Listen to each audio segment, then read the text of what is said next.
to depart? I have my talk should just be about 30 minutes or so. Yeah, that's perfect, isn't it? That's great. And are you okay to take some questions? I'm sure there'll be some. Yeah, definitely. Okay, well, we'll facilitate that part.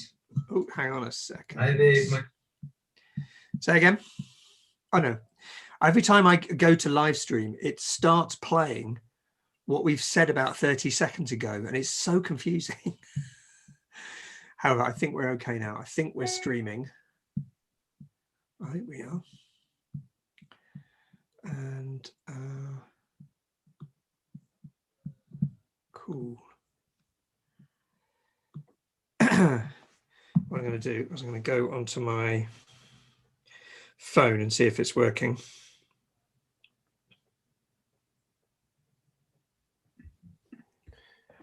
Hey, Clive. Happy New Year. Hey, bro, good to see you. Just to tell you, we're live on YouTube as well, so careful what you say about me. I'm always careful, Clive. It's good to see you too. So I'm just checking out that this is actually working. Looks like it is. How many people are we expecting? Very hard to tell. So we should get 40 to 50 students, and then we often get 20 or 30 on the YouTube. And then the nice thing is that it's sort of, you know, it's recorded so that people look at it afterwards. So we get, you know, maybe 100, 150 people looking at each. Nice. Okay, I'm not seeing anything on the live stream at the moment. Let me just go and check that again. Anyway, how are you, Pedro? I'm well. You know, as well as it can be expected. Really kind of dreading the prospect of being kind of locked down for a few more months, but you know, it is what it is. We've got to ride it through. We have. You're absolutely right, I'm afraid. Let me, I'm going to do turn the sound down. Let's just see where we are. And say hello to Carolyn as well. Let's see, she's there. She's there. Yes. Good. We are. You. Hi, Pedro. How are you? I'm all right. Yourself? Yeah, really good. Thank you. As you said, despite the challenging times. Yeah. Superb. So we've got 14 people coming on at the moment. We'll give it a good sort of 4 to 5 minutes. Hello, people on Zoom. Hello, people on YouTube live stream. I can see we've got 4 people there. So you're extremely welcome to our kickoff Service Design TV of 2021. We're welcoming McKinsey's Kevin Bickham. So we'll just have a few minutes whilst we wait for people to join. I definitely like this kind of TV host life that I lead. It's great. Is this the first one, the first session that you're doing live? First session of 2021. We did 4 or 5, I think, last year. You know, with the practitioner talk normally starts up now, but I guess because of lockdown and our new first year, we set it up early. So on the link, you can see Joe McLeod did a wonderful talk on his ends, how services end. We had Judah Armani, our probably most famous graduate so far from In-House Records. And who else did we have? Have a quick look. We had Estefania Trisotti from DCG. You probably never heard of them. And a few others as well. Funny, they said they'd never heard of McKinsey. It's funny.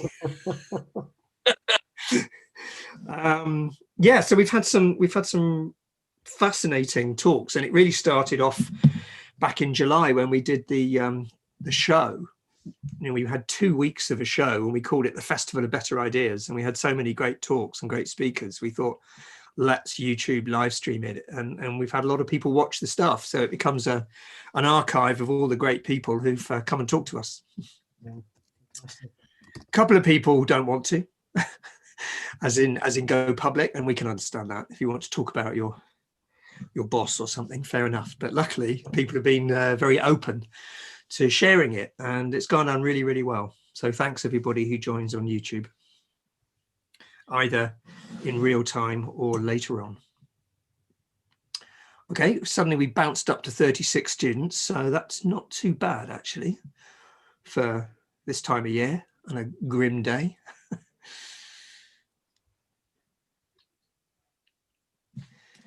Give it another minute or two.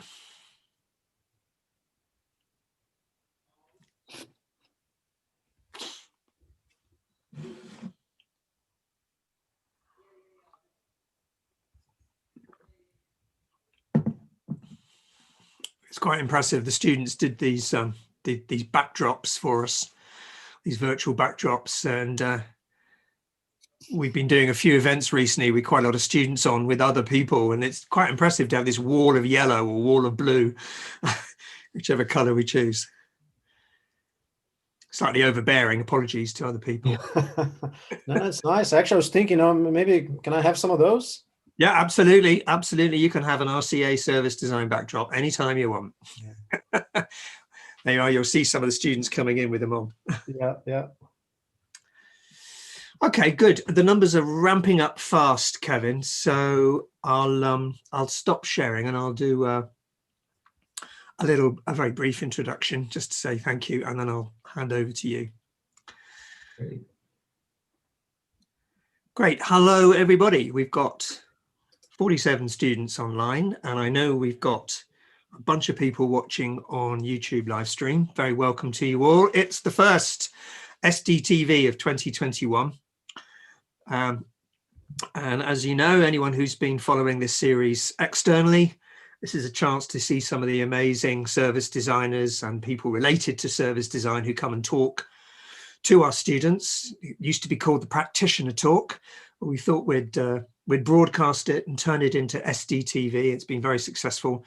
This is, I think, the 5th or 6th SDTV we've had, and we have it at 1 o'clock every Wednesday.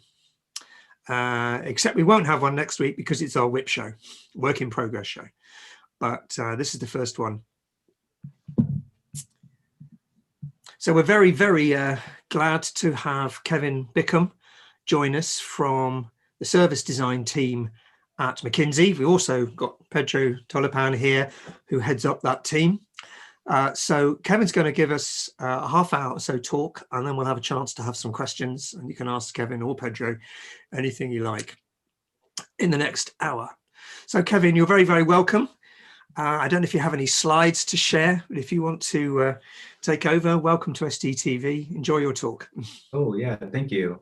Yeah, I do have some slides. I'm going to try to get this up and running. Okay.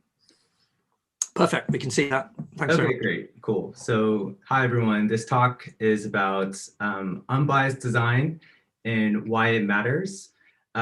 This was something that myself and some design colleagues were really interested in thinking about last year, and we presented this at a conference as well. So let me just minimize my, okay. So again, I'm Kevin Bickham. I'm an Associate Design Director at McKinsey & Company here in London. And I'd like to talk to you all about the role and responsibilities designers have when examining problems related to unconscious bias and systemic racism in our work. And more broadly, what practical changes can we make today to have a more inclusive design practice? So just a little bit about me. I specialize in UX UI design with a heavy spike in user-centered research. I'm also an RCA alum. I graduated from the Innovation Design Engineering course back in 2012. And before starting at McKinsey, I was lead interaction designer at the British Museum in London. And during my time at the British Museum, I began to hone a particular interest in inclusive design and accessibility, given the challenge of designing and creating digital products that were experienced by people from all over the world with different expectations and behavioral perceptions coming into the experience. So in order to get this talk about unbiased design, I'm going to set the scene and give you a brief history lesson. You could probably tell by my accent that I'm American, and I also identify as Black American. And racism and racial disparities are rooted in history. So in the United States, slavery was the law of the land for more than 200 years, followed by roughly another century of government-sanctioned residential and economic segregation. For example, the federal government through 1930s New Deal era reform greatly expanded access to home ownership for many Americans by backing mortgage loans. But the government viewed Black applicants as a risky investment and largely refused to insure mortgages for Black Americans and discouraged lending in integrated neighborhoods. And when I think about my family and our history, my parents are originally from Louisiana, a southern state with an oppressive history of racism and racial inequality. They grew up in Louisiana at the height of the civil rights movement, a struggle for Black Americans to gain equal rights under the law in the United States. They lived in segregated neighborhoods. They went to segregated schools before meeting at a historically Black college, university, and then moved out west to California. And this is what many Black Americans did at the time, moving from the South to other parts of the country for better opportunities and what we refer to as the Great Migration. And as for my own experience with racism, it's slightly complicated. Most times, I often have conversations with typically progressive, liberal people, and I tend to receive compliments like, oh, I don't really see color, or I don't really think of you as Black, or you're just so chilled for a Black guy. And though these comments are meant to be well-meaning, they're actually kind of hurtful. First, it draws on some kind of deep-seated cultural perception of what it means to be Black. And second, it kind of negates my own experience as a multivariate Black person. It's kind of like saying, I know what Black people are like, and you, my friend, you're not really one of them. So racism today is more nuanced than it was in my parents' generation.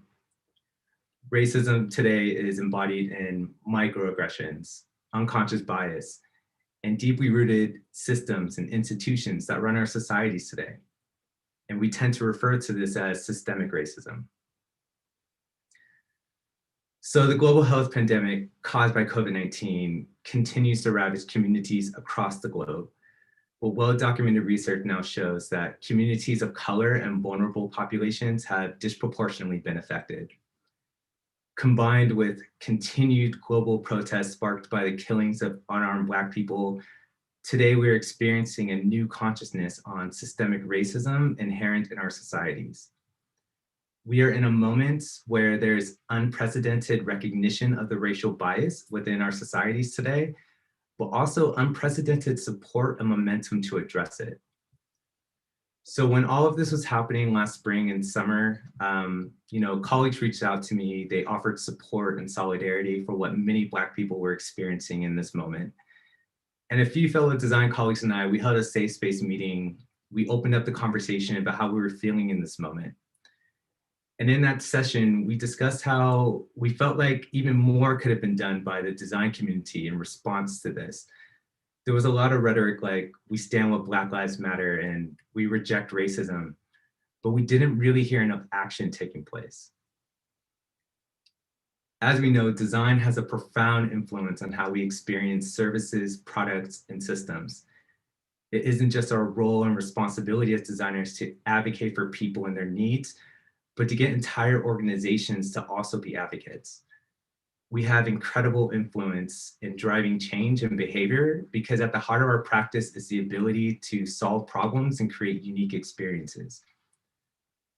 As designers, there's a very important conversation to have thinking and talking about anti-racism and conscious inclusion. There are tough questions about our position over time.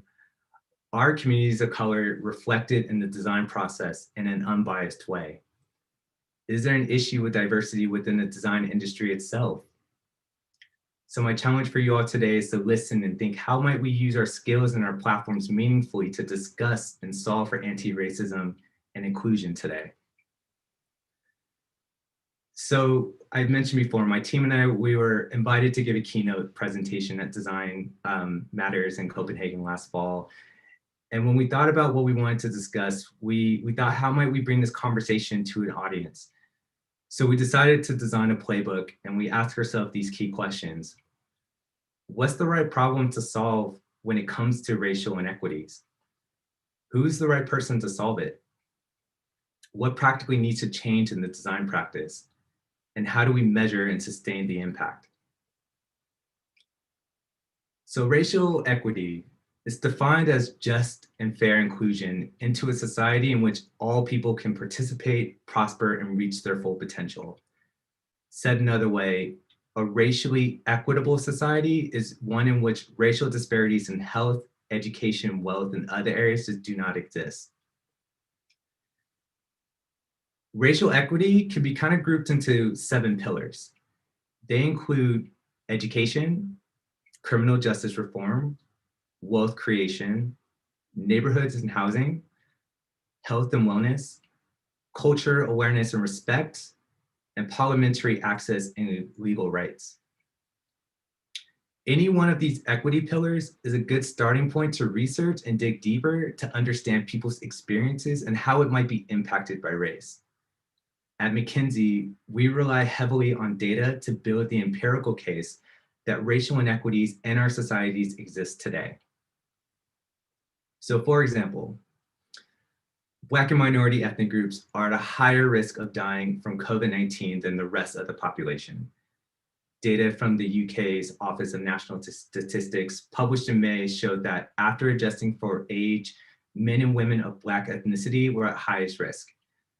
They were more than 4 times likely to die from COVID-19 compared to people of white ethnicity. And building off previous research conducted by McKinsey last spring, McKinsey's Center for Societal Benefit through Healthcare captured similar insights in the United States. The estimated age-adjusted COVID-19 mortality rate for Black Americans was 3.8 times more than white Americans. Racial disparities in COVID-19 outcomes expose underlying inequities in clinical health, access to care information, and quality of care and experience. Another example is that our research shows that automation trends may be widening the racial wealth gap in the United States.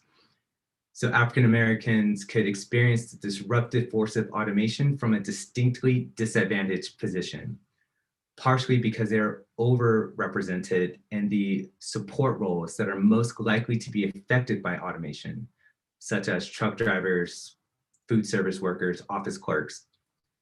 And in addition, African Americans are underrepresented in occupational categories that are most resistant to automation-based displacement, like education, health, business, legal. But as modern designers, our process increasingly relies on the intersection of empirical data and data analytics and human stories and anecdotes. We also rely on our ability to build empathy with others. But are we actually doing it right? So as designers, we often pride ourselves for having empathy and always putting humans at the center of everything we do. But actually, are we still the right people to solve for this?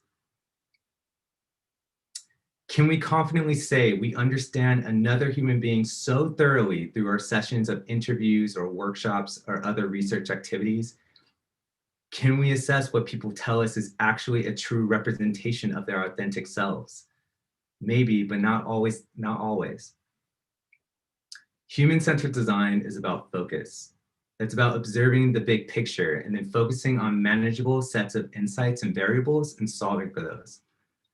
But when trying to understand people's diverse and intersectional identities, as well as solving for systemic problems, the design process is a lot harder and requires new perspective.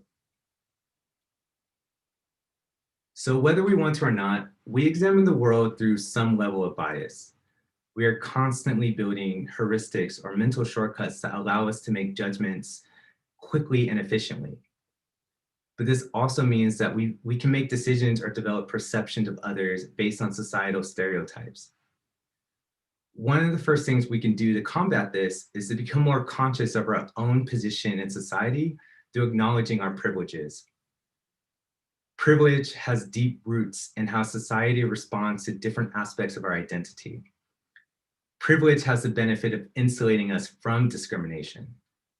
It doesn't mean that an individual is immune to life's hardships, but it does mean having an unearned benefit or advantage in society.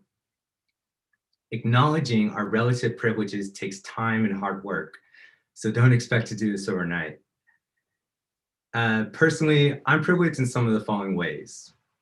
I'm a man. I grew up in a middle-class household, and I received world-class educations from top design schools. I acknowledge this, and from this relative position of access, I'm conscious of advocating for the voices and experiences of those who are underrepresented. So what does this mean in my day-to-day work? This usually means that I rally behind my female colleagues as they step into leadership roles, and I'm not always trying to speak on behalf of vulnerable communities, but giving them access to a platform so they can speak on behalf of themselves. I've discussed the importance of recognizing our privileges as a way to understand the experience of others who may not have the same privilege. But it's always best to, how do you turn those reflections into actions? And the beginning of meaningful change in tackling systemic racism is acknowledgement that systemic racism exists and everyone gets involved in the conversation, especially those that hold the position of influence. It's not enough just to be not racist. We need to be anti-racist and actively speak up about it. It can be hard, but it's necessary to have that difficult conversation, whether it's with your family, your friends, or people at school or work. Many people shy away from engaging in conversations about race because they're afraid they may not know everything. They may say something wrong or culturally insensitive. However, that's not an excuse to run away from these conversations. And lastly, what does it mean to be a design ally for communities of color? An obvious answer is that being an ally means listening well to others and being empathetic and acknowledging someone else's lived experience, whether it's painful or joyous. At McKinsey, we found that being an ally also involves leveraging our platform to speak about exemplary work happening in the space of racial equity and social justice. Most of the great work in this space are usually done by interdisciplinary teams, a mixture of design, technology, architecture, economics, healthcare, taking inspiration from domains beyond design, just like how we've been leaning into behavioral psychology, linguistics, future foresights, data analytics, even government legislation to inform our designs. One product that my team is particularly excited about is a set of cards called a Designer's Critical Alphabet, designed by Dr. Leslie Ann Knoll, an Afro-Trinidadian design educator based in New Orleans. So she designed this deck of cards to introduce designers and design students to critical theory and to help them reflect on the design process. I will look into it if you have the chance. Okay. So next, I'm going to take you through 5 practical changes you can make to have a more inclusive design practice. I'll showcase a few case studies that McKinsey has done recently, but by no means these are the only approaches out there for having an inclusive practice. So the first is about setting goals and key performance indicators aligned to racial equity. This is critical to ensure the whole team is working towards the same vision. Some questions to consider when writing these goals are, is there a timeline when you will complete the work? What will success look like for your team and for the project? How can you ensure that the voices of Black, Indigenous, and Asian people of color are represented, protected, and amplified? And how often will you keep coming back to review these goals? So in this case study, like most companies, McKinsey denounced racism this past summer, but it went one step further and announced the following actions to deliver change within our company to help combat racism across the world. Some of these actions were doubling our Black leadership and hiring Black colleagues in our firm over the next 4 years, engaging about our 32,000 colleagues in anti-racism and inclusion program, in addition to our already existing training on unconscious bias, and building upon the McKinsey Global Institute and our related longstanding research on racial inequities, we founded a Black Economic Institute to translate insights into practical tools to enable our clients to advance Black economic empowerment and racial equity in the United States and beyond.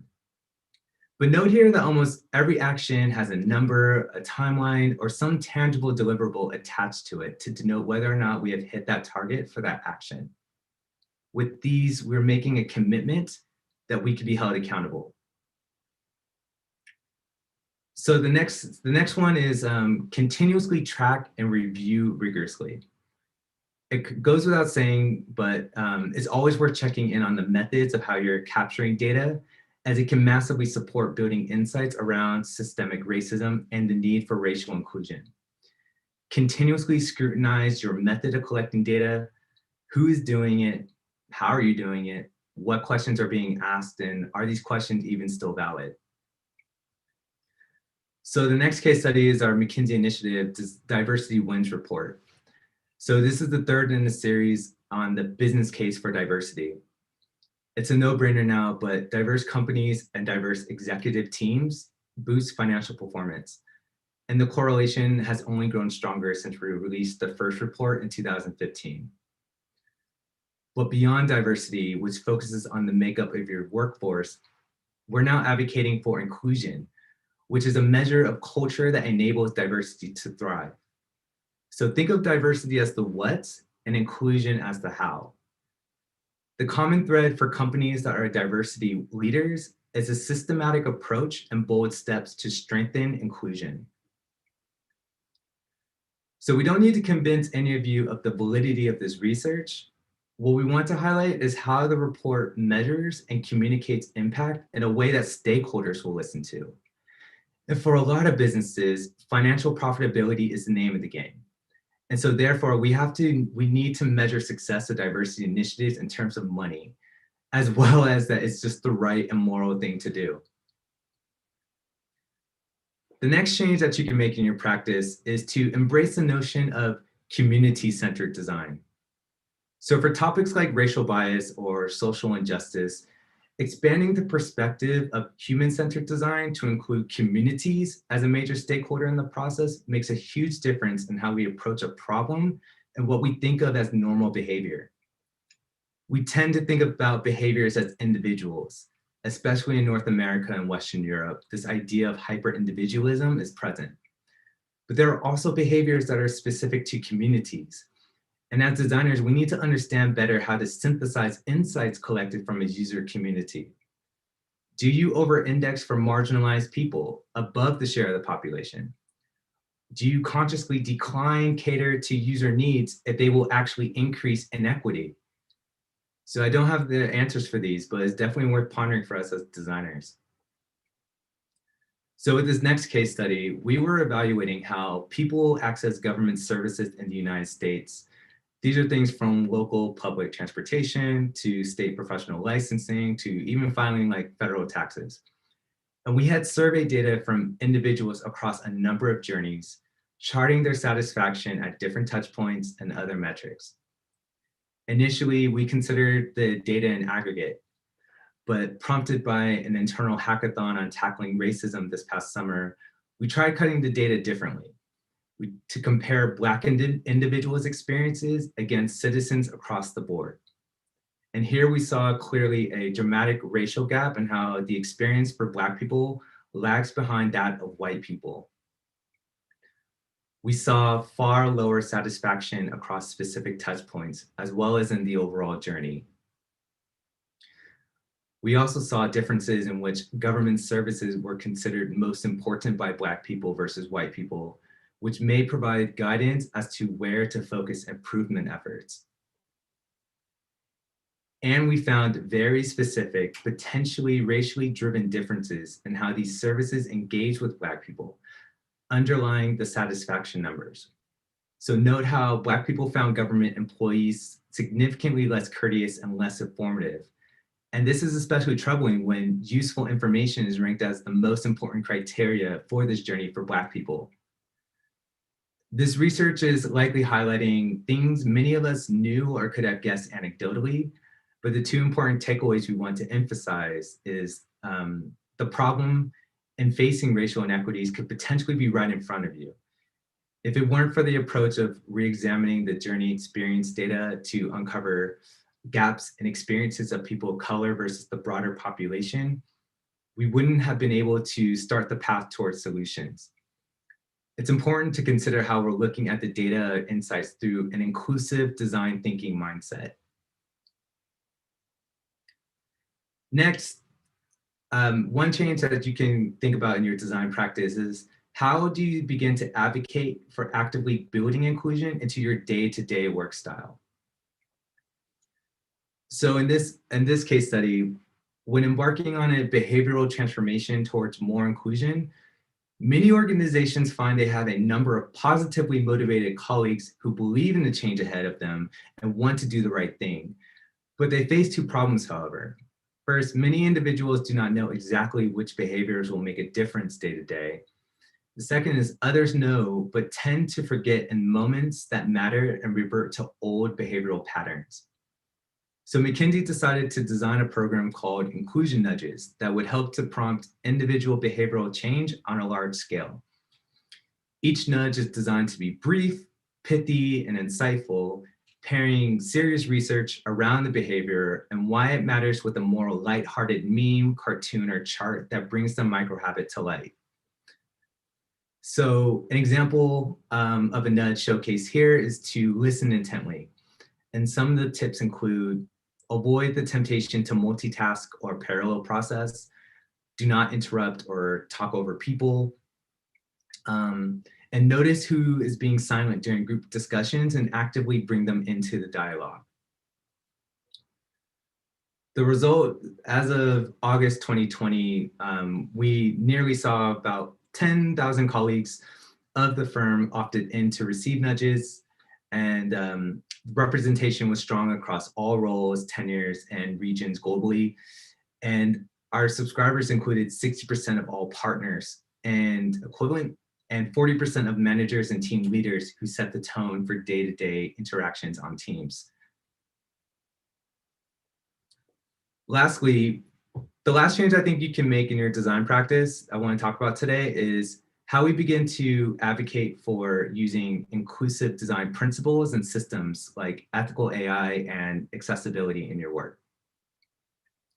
So the design team at McKinsey, we're big fans of design systems built with accessibility and inclusion in mind when designing products and services for our clients today. So these systems, they empower individuals to confidently use products no matter their level of ability. They allow for dignity and participation in the digital world, thus attempting to flatten the hierarchy of digital literacy. Two design systems we reference quite often are UK's gov.uk design system and the United States web design system. Do check them out if you haven't yet. And then when looking at ethical AI, so first we acknowledge the flaws of replicating human behavior, which means we replicate our biases, our individual ethics, our culture and upbringing, our conscious and unconscious judgments about the people and places around us. So to mimic humans is to transfer our flaws as well as our talents. So we're careful how bias inherent to the data used to train AIs can ingrain racism into our technology and the difference between correlation and causation. So how do we flip this conventional AI narrative from a tool that imposes one group's values onto another to a protector of the values of the community it serves? So I'll be the first to say I don't have all the answers when it comes to building a more thoughtful, inclusive design practice. There's loads of resources out there, but I invite you all to take some time to think about how this talk applies to your own work and your own design practice. You know, what are the ways that you are looking at tackling unconscious bias and addressing systemic racism as it applies to your work? You know, some of the things could be as simple as I was designing an application form, and when we came up to designing the question around like, what's your gender? You know, we first questioned like, do we actually need this question? Are we actually being inclusive of providing all the different gender options? Would it be better if we just talked about what's your biological sex? So, you know, things like that, even as simple as a question as like, what's your gender? You question, do you actually need it? And then if you do need it, are you being inclusive about like all the possible options that are available? But this talk and everything that we started with, it was all around the experience of Black people. But we all know that lessons learned today can be applied to other groups that are marginalized.